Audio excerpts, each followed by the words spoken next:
Rob Lee here for Diablo Donuts. Diablo Donuts is a small batch artisan shop with good old-fashioned donuts with a twist. These ain't your daddy's donuts. Wrap your lips around some of our favorites like Infringement, a classic yeast donut smothered in caramel and toasted coconut finished with a dark chocolate drizzle. This might look like your favorite Girl Scout cookie. Also, the Captain Chesapeake, a Baltimore combination of caramel and Old Bay seasoning. Don't forget the Panty Dropper, a maple glazed donut topped with bacon. These donuts are great and local AF. Place your order today at 410dough.com. Tell them Rob Lee sent you. Only a couple months now.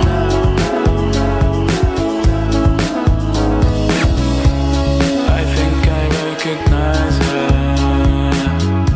her. Welcome to Getting to the Truth in This Art. I am your host, Rob Lee, and today's guest is Ross from Baltimore In A Box. Welcome to the podcast. Thank you for having me. So let's get right into it. And thank you for coming on again. And let's get right into it. So tell us about Baltimore In A Box. What is Baltimore In A Box? What is it about? Are you taking like different like street signs from Baltimore and shipping them out? Tell us about Baltimore In A Box. Yeah, so it's essentially a gift box company that I created back in 2014, where I just kind of came up with the idea to compile a bunch of iconic things throughout Baltimore, allow people to pick and choose from those items for us to package in a box and send out to people. Largely, we were targeting people that, you know, what I would call, I guess, expats, people who used to live here and have moved away. But they have kind of a tie or a connection to Baltimore. They miss it. They want a piece of it. So we really, catered towards those types of people that, have just moved out of state and were longing for Baltimore things. So we came up, with items that people know, burger cookies, Old Bay seasoning, Zeke's coffee, Fisher's popcorn, Utz crab chips. Mostly snack-related items to start out, but then we started adding, various art prints and koozies, and, we're working with a company called Route 1 Apparel who makes a lot of like Maryland flag type memorabilia. They have the licensing for Natty Boh and Old Bay, so we started including a lot of those products in there as well. That's really cool. One of the things that I have is I have some relatives who they're huge. I have like a brother. He and his wife and their kids. They're like in New Mexico, that Texas, New Mexico like border, and they came up here and they're huge Ravens fans and all of this stuff. And they were like, how can we get some stuff from Baltimore that we can like show off and represent? And I always reference Baltimore In A Box. So it's good to hear that. That's just the mission, and because you have an idea, but you're not quite sure, but you definitely have, covered exactly what it is. And that's good. That's good. So share how your business has changed. You said you started in 2014. So how has your business changed over the last 6+ years?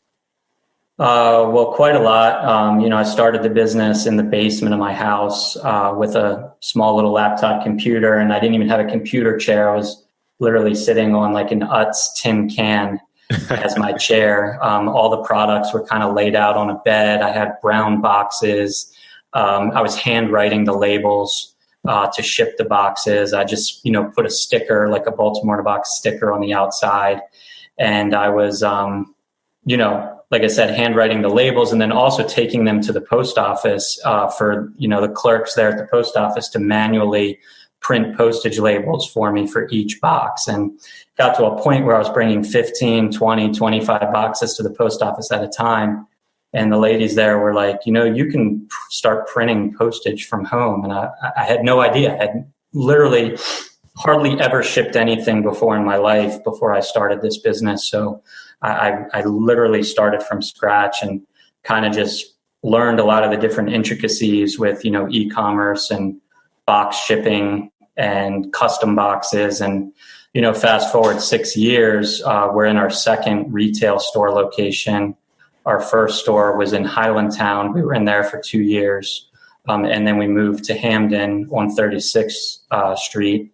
And we've been there a little over 3 years now. So, we have a retail storefront that kind of acts as like a gift shop. You can come in and build a box. You can send a box to somebody. You can just buy an item one-off. And we're also using the space kind of as our fulfillment center as well. So kind of in the back of our house, we're, processing online orders, packing them up and getting them shipped out the door right from there. That's great. That's great that, kind of moving into Hamden is a very popping and very interesting area in normal days. And, Yes. having seen you over there, and the storefront has a unique feel, and it kind of fits into this quirky aesthetic that makes sense for that neighborhood. So definitely your storefront brings eyes and attention there. And I dig it. So what are your favorite products that you put in a box? Everybody has their special things. Some people are cookie people, some people are chip people, or maybe you're an art person. What are your favorite products that you've had in Baltimore in a Box? Well, I think burger cookies, I kind of always grew up eating burger cookies. I'm a lifelong Baltimore resident myself. I just always grew up eating those cookies. I always loved getting them, finding them in places. And, that cookie to me kind of really speaks Baltimore to me. And it coincides, I think, with our customer base as well, because I would say 95 to 99% of the boxes we do ship out have burger cookies, in their boxes as a selected item. So, to me that's very popular. And, I just think burger cookies are kind of synonymous with Baltimore. It's crazy to think about their company, but their company is literally one product. It's one cookie. And they don't really make any other flavors. They sometimes make cakes, but they're just that cookie, and each cookie is kind of like hand dipped. Some cookies have a lot of fudge, some have a little. The cookies are not perfect by any stretch, and I think the cookie kind of resembles Baltimore in that respect. It's just like this kind of rugged, kind of really chocolatey, fudgy, sexy cookie in a sense. It's like it speaks to that kind of Baltimore charm. And if you're from Baltimore, if you've been in Baltimore, spent any time in Baltimore, no matter how long, I feel like you've probably heard of burger cookies or had a burger cookie. So that was kind of, the premium item that kind of, got us started. That's always been the item at the top of our list as well. And we've never sold out of burger cookies. We've always made sure to always have that as an offering, for our boxes. Well, you're selling a ticket there, Ross. Like, yeah. I've never had a burger cookie. Now I need to have a burger cookie, and it's almost like you're playing a game with me, because I'm in the middle of a fast and you're talking about cookies and fudge. I'm like, come on, man. Yeah, well, they're not as great as they once were, considering the trans fat ban that was put into effect. So they kind of had to re-engineer their cookie without the trans fat. But it's still a very good cookie, all things considered. That's good to know. So this one is a little bit of a weird one, a little bit of a quirky question, but it's still in the same vein of products. Could you think of any maybe defunct products that if it came back, you're like, I'm doing whatever I can to get that in a box, like from a partnership standpoint or what have you, but something that's defunct, that it's just like, this doesn't exist anymore. This is not here, but you know what? This fits what I'm trying to do. Yeah. I mean, we're always looking for like really unique products, such as like what you're speaking of. We don't carry like really any Oreo stuff or Raven stuff. We're not licensed to kind of sell that kind of like official sports memorabilia, but we're always looking for like kind of odds and ends that, we don't need to sell our customers on why that's a product in the box. It should just automatically click. It should automatically, ring a bell. And, those products that you're kind of hinting on are kind of hard to come by. Something that comes to mind are these like, Natty Boh is a beer that was brewed in Baltimore, decades ago. It's no longer brewed here, but there's a lot of Natty Boh collectors out there. Somebody I saw online was renovating a old row home, and when they were gutting the walls, they found these like original Natty Boh beer cans that looked like little oil jugs hidden behind the wall. I think collectors pay like $100 a bottle for these like little things that were probably 10 or 15 cents back in the day. And, like little things like that, we've always kind of like to try to find something along those lines as kind of like a surprise or, trinket type item that you just really can't find. But on the flip side, we're not a subscription business. We're a one-off gifting business, and we want to keep our offerings as simple as possible for both the customer and for ourselves. So when we put an item on our site, we want to make sure it's an item that we can get our hands on regularly, quickly, because we never know how well that item might sell. So, and one day we might sell 5 or 10 boxes. The next day we might sell 50 or 75 boxes. So, with 20 to 25 different items that somebody can put in a box, we want to make sure that we can carry enough of those things to kind of meet the customer demand. We try to keep it simple, for both sides of the coin, so that the customers can pick items that they, really feel are Baltimore based, and we can also get our hands on those items so we can put them in our boxes and send them out the door. Yeah, that's great. So with that, how does that, because it sounds to me like it's partially a partnership situation that's with you, with Baltimore in a Box and like different product providers. Yeah. How does one partner with Baltimore in a Box? How does one get into a box? Because obviously, the box has a reputation. It has it's really cool. It has all of these distinct things that say this is the essence of what Baltimore is about, and not everything gets in there. So how does it, get in there? Yeah, well, we get people that are contacting us quite regularly about, bringing us new products and things like that they want to consider for the boxes. And we would love to include, everybody's items, but there's two things, kind of two thresholds that they kind of have to meet. One is we want it to kind of have that iconic vibe to it. Again, touching on what I said before, we don't want to have to educate our customers on a particular product or item. When one of our customers sees whatever item that might be, it's got to automatically click for them and say yes, that is Baltimore to a T. I don't need to be sold on why that item is in here. So that's really important as far as, items go. For me, the other thing that's got to work is price point. So, our box offerings, we don't charge customers based off what items they select. We charge them based off of how many items they select. So a 5-item, a 7-item, or a 10-item box, the price is just changed by how many items you get. So our items have to work in that kind of price point that we want everything to kind of average out at. So that way we don't have to show a customer and say, okay, well, this item is more expensive than the others, so you can only pick this one and then 2 others from our regular list or something like that. We want to, again, keep everything simple and, make it so that customers can just pick 5, 7, or 10, and the price does not change, and the price includes shipping. Those are the two big things, that kind of need the criteria to be met ultimately to get into the box. But we try to create specialty boxes. Like we're working with this one startup company called Jimmy the Crab. This guy manufactured this toy crab that helps people learn how to pick a crab. Some people don't know how to pick crabs. They don't know how to eat crabs. And we thought it was a really cool product, but it was kind of expensive.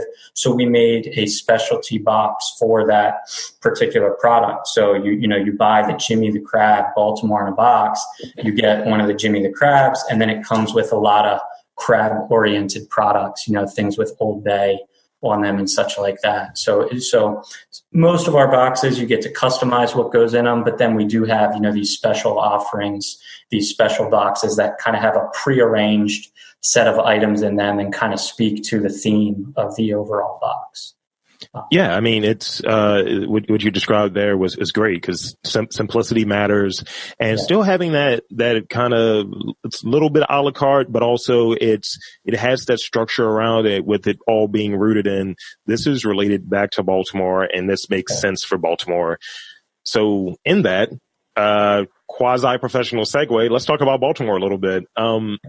So describe your favorite traits about Baltimore. You touched on one of them earlier, the fudgy sexiness, I believe it was. But what are some of your favorite traits about Baltimore? And just wax philosophical about Baltimore, if you like. Yeah.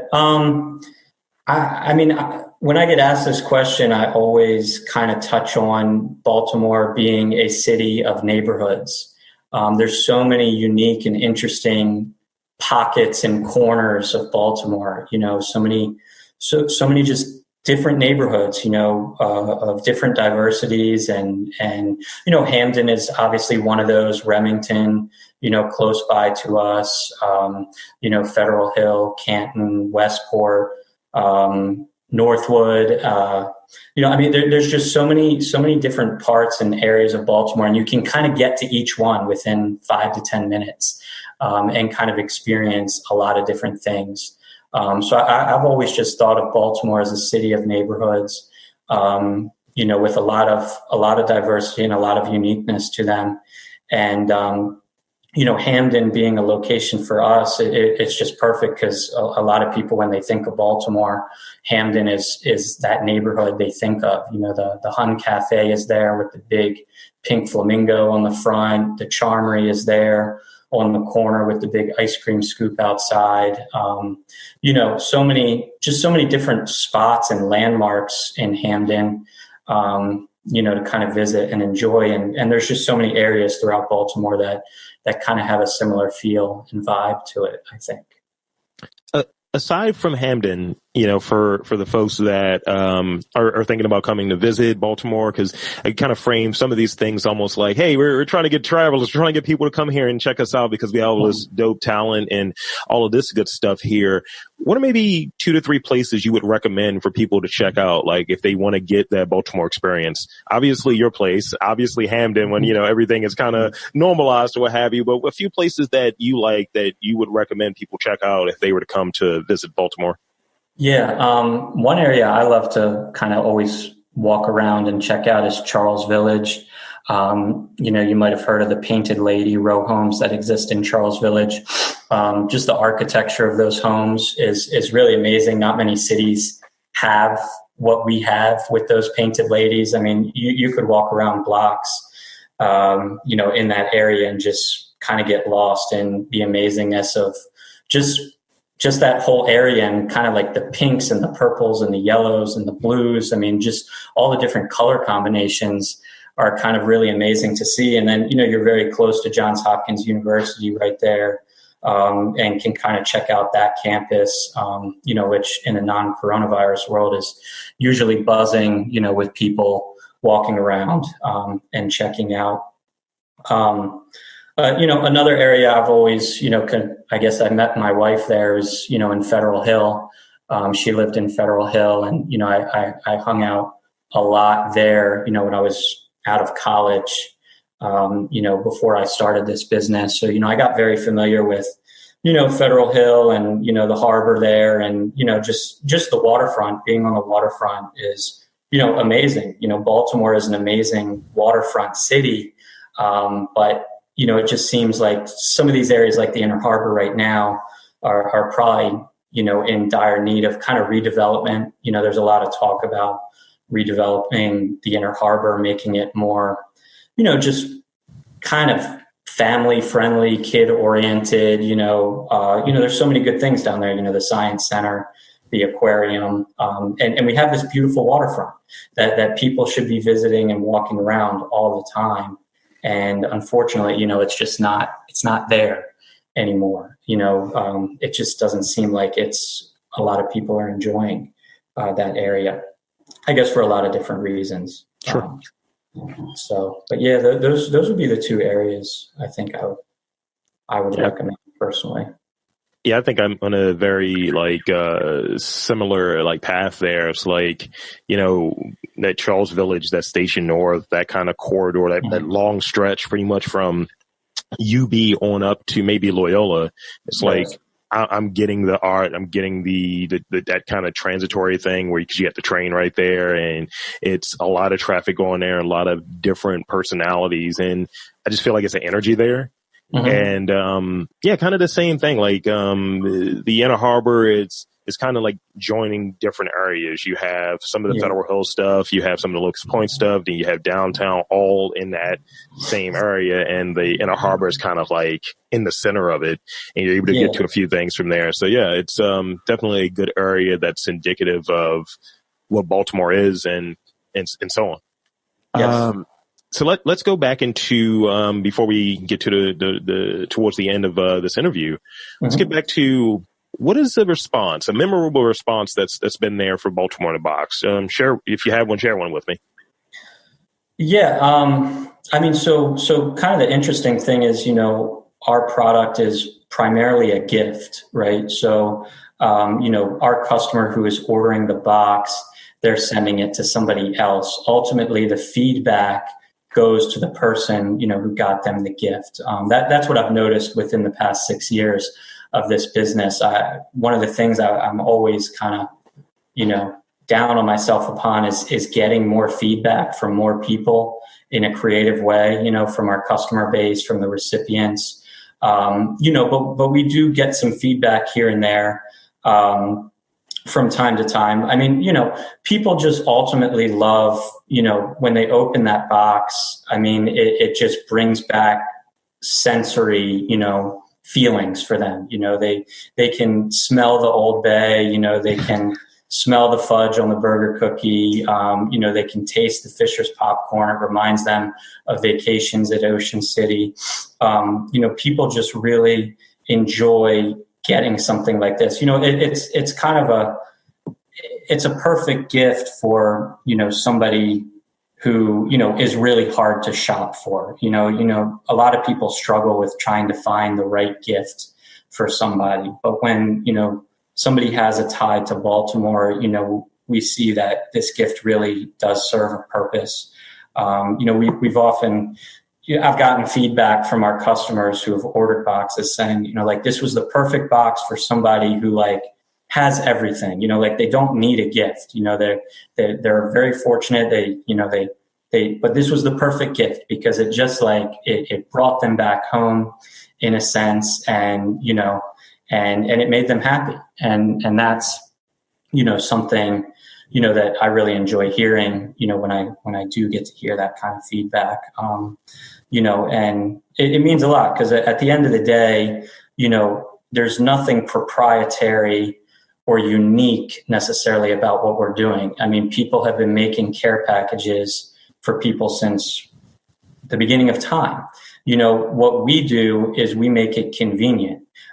We make it so that you don't have to go to 5 or 6 different places to pick up items. You don't have to find a box. You don't have to go to the post office and wait in line. You can literally order it right from your computer in your pajamas if you wanted to, and in a few clicks, you have a really great, unique gift that can appease a lot of different people, And that's what I've really enjoyed is turning this into a convenience-oriented business, because there's nothing that will stop you or somebody else from going out to, and making your own box. And maybe you can do it for less money than what it costs on my site and things like that. And that's perfectly understandable, and I'm perfectly fine, if that's what people choose to do. But I love providing this as a service for people. Because I really do think this is a service and convenience type business. And because, again, a lot of the items, you can find in your local convenience store, grocery store, or, little shop. I mean, even other stores in Hamden carry a lot of the product that, we do carry. But I just think, when people a lot of the feedback that we have gotten is just the convenience, the service aspect, the being able to ship it out really quickly, get it there really quickly, and have the box presented properly. We don't just throw all the items in a box and say, here, figure it out. We let customers choose a tissue paper, Maryland Flag, Natty Boh, Old Bay, Baltimore in a Box tissue paper.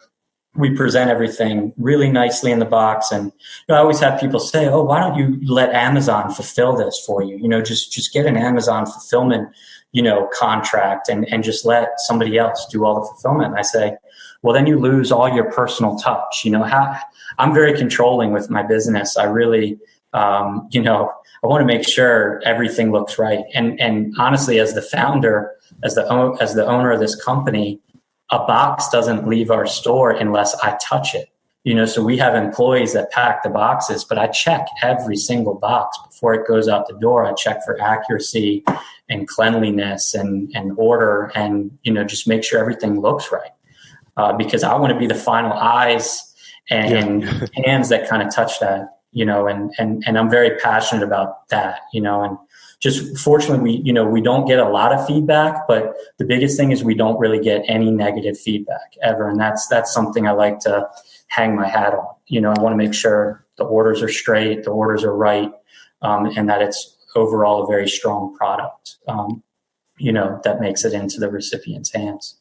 That makes a lot of sense. And I'm very similar with my podcast process. Like I don't let that thing go out unless I've listened to it. And ultimately it's a brand, you want it to be right. Yeah. You want it to be indicative of high quality professionalism. And as you touched on, the thing that gets lost a lot of times because we're in I want it now. Where's it at? Why is it not here yet? Right. We want it right. Service is key. Convenience is key.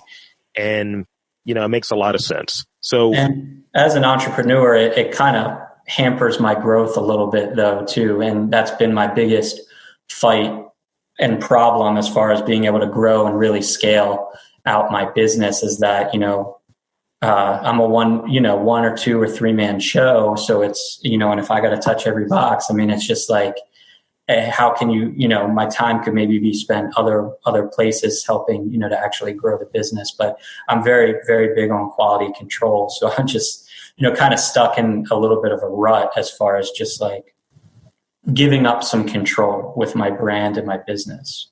Because even though it's 6 years old, it's still, all it takes is one order to go wrong, for your reputation to potentially slide, a little bit. So that's totally for me. It's definitely one of those things where you have one screw up, you have one thing that just doesn't go well, and it's not handled well afterwards. Then your reputation, which may not be as vocal as it could be, is now very vocal, but in a negative direction, and that does not help. Especially with some of the stuff that we've seen of different places, like during this pandemic. It's word of mouth can definitely hinder a local business, especially these days, because people are a lot more cognizant of where they're putting their money and who they're spending their money with. Yeah, exactly. So the last thing I want to ask, and I give you an opportunity to do some shameless plugging or what have you, to social media and all of that good stuff. In maybe 2 words, and this is going to be challenging, maybe in 2 words, or a few words. What's the key message that you want to get over from Baltimore in a Box? You've talked about it and you've covered it, but what's the key message you want to get over regarding Baltimore in a Box? So I would say, I want to, be one of the many positive things that Baltimore has to offer. The media likes to touch on, Baltimore's murder rate and crime rate and things like that. Generally speaking, Baltimore has a pretty bad reputation, from outsiders and even some people that live in Baltimore. And, I've always just wanted Baltimore in a Box to represent something very positive for the city. I always kind of joke with my own friends about this. They kind of say, like, who wants Baltimore? Who would want that? Like, people don't like Baltimore. There's all these negative connotations about Baltimore, but yet I've somehow been able to grow this business from my basement bedroom to, 2 retail locations, and close to $1 million in sales, Wow. at this point, 6 years later. And to think that, I've done close to $1 million in sales over 6 years in regards to a city that has a lot of negative connotations with it, just kind of makes you think, and it also kind of, gives you a little bit of hope, when you think, everybody's down on Baltimore and nobody wants Baltimore. My business is living proof that people actually like Baltimore and people want Baltimore and people will pay for Baltimore, Yeah. and it's really eye opening.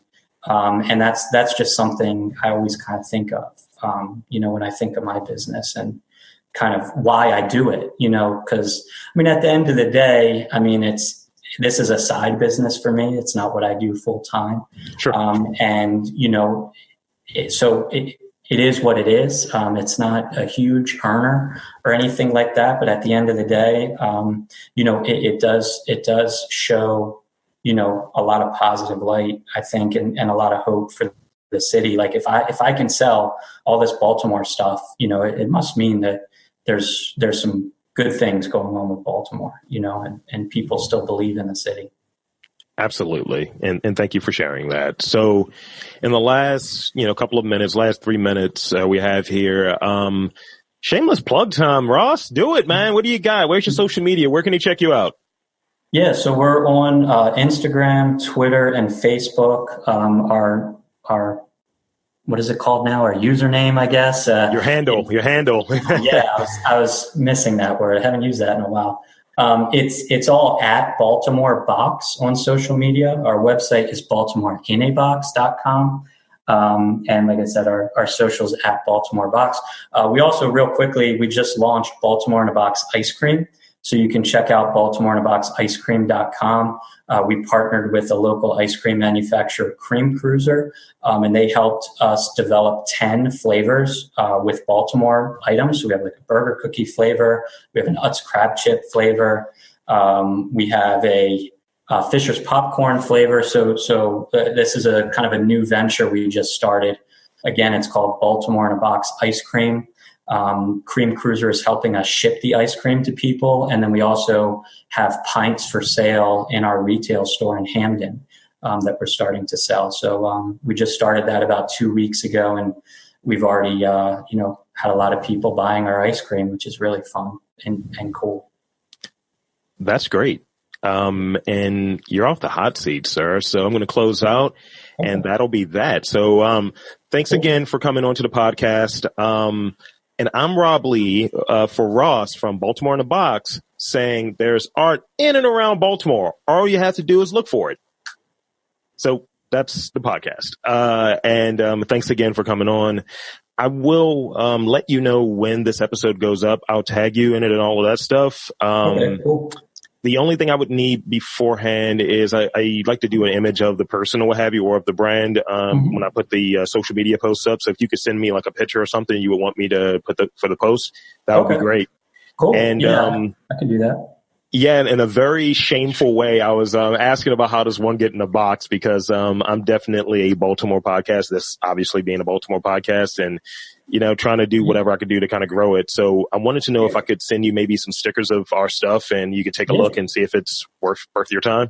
Yeah, definitely. I'm happy to just like throw stuff in the box like that. It's just like one-off type items and things like that. And if there's any information about the podcast, we can throw that sort of stuff in the box as well, to kind of try to get you some more listeners and things. And I can definitely reshare it. Once you send me the link, I can share it on our pages as well. Yeah, that would be great, because ultimately, like I do too, and I've been a podcaster for 11 years, and I've had different opportunities present themselves. Some stuff with Hopkins, where I work at my day job, and some stuff with Big Improv, and just COVID kind of threw a monkey wrench in a lot of it for me. Right. So it's just like, all right, how do we do this without spending thousands of dollars on Facebook ads and so on? And still, ultimately, I've been doing this podcast, which has been about a year and change. doing this one to kind of just, highlight businesses and highlight artists that are doing cool stuff here. And pretty much this is generally just always a cost for me. And you'd be surprised. Some people don't reshare. Some people don't post. And it's just like, this is a 30 to 40 minute advertisement for your brand. It makes sense for you to put it out there because you're not getting everybody. And, I've made a fair amount of friends that are in that Hamden area, like Chris from Forage. I had David from the Charmery on a couple weeks ago, and just making friends that are in the community that are doing cool things. And, I'm an advocate for what they're doing, and I hope that they support what I'm doing. And that's kind of how it's been. No, absolutely. Absolutely. Yeah. I'd love to share, I'll definitely share. So, I'll send you an email basically with those two things I need from you, and I will send you out. I'll mail you out some of our stickers and buttons and stuff like that we have, because we just did a sticker mule run, so we have a bunch of stuff kind of here in this 10 mailbox I got from one of the stores in Hamden recently. I think it was Trove maybe, and so this has been great. Trove just went out of business, sadly.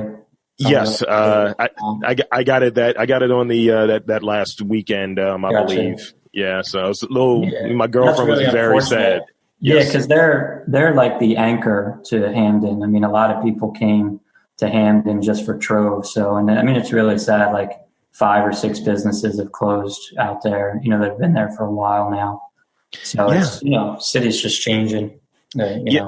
And that's the thing. Like some of the places I've chatted with or what have you, and we've run contests for them. We've done ads for them just for free, just to kind of help them keep their thing going. And my thing is, I don't want, as much as I can control, the Baltimore that I know in terms of the business scene and the art scene to kind of just disappear and then like a Shake Shack comes in. It's like, I know this person. I don't know who runs the corporate offices there. Yeah. And that's the way that I'm kind of looking at it.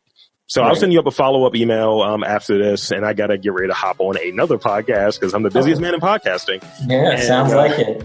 Well, I appreciate you inviting me on, and it was fun to talk about the business for a little bit. That's great, and thank you so much. I appreciate it. Yeah, absolutely.